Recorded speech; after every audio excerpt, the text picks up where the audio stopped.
নমস্কার বন্ধুরা, আজকে হাজির হয়েছি একটি সহজ ব্রেকফাস্ট রেসিপি নিয়ে। খুব খুব কম সময়ে খুব কম উপকরণ দিয়ে এই ব্রেকফাস্টটি তৈরি হয়ে যায়।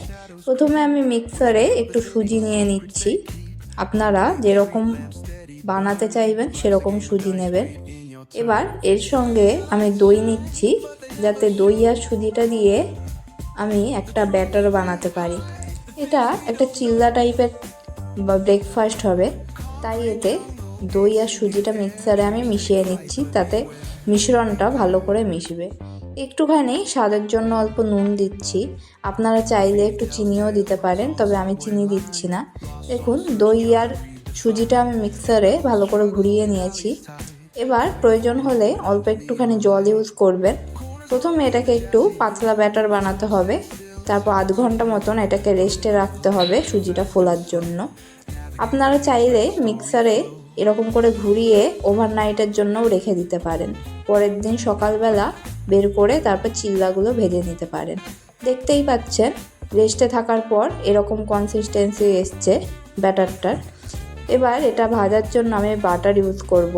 একটা ফ্রাইং প্যানে প্রথমে বাটার একটু ব্রাশও করে নিতে পারেন, বা অল্প বাটার দিয়ে এটাতে যাতে চিল্লাটা লেগে না যায় তাই অল্প বাটার দিয়ে দিলাম।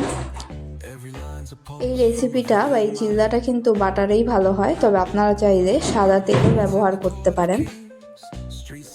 ভালো করে বাটারটা চারিদিকে দিয়ে নিয়ে এর ওপর আমি ব্যাটারটা দিয়ে দেব। ব্যাটারটা আমি মিক্সি থেকে এই ডাইরেক্ট দিয়ে দিচ্ছি।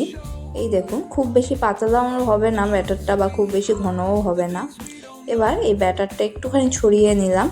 এবার গ্যাসের আঁচ কম রেখে এটা আস্তে আস্তে হয়ে নিতে হবে। ওপরটা দেখতেই পাচ্ছেন জলটা শুকিয়ে গেছে, ওপরটা দেখলেই বোঝা যায় যে তলাটা হয়ে গেছে। এবার এটাকে উল্টে দিতে হবে আরেকটা পিঠ হওয়ার জন্য। এইভাবে প্রত্যেকটা চিল্লা বানিয়ে নিতে পারেন। আপনারা প্রয়োজনে এতে একটু সবজিও দিতে পারেন, গ্রেট করা গাজর, কুচনো পেঁয়াজ, কুচনো লঙ্কা এসবও দিতে পারেন এই ব্যাটারটার সঙ্গে মিশিয়ে, তাহলে এটা আরও হেলদি হয়।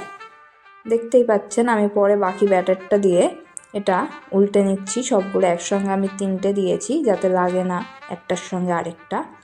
এটা হয়ে গেছে কিনা একটা পিঠ বোঝার উপায়, এটা সহজেই উঠে আসবে।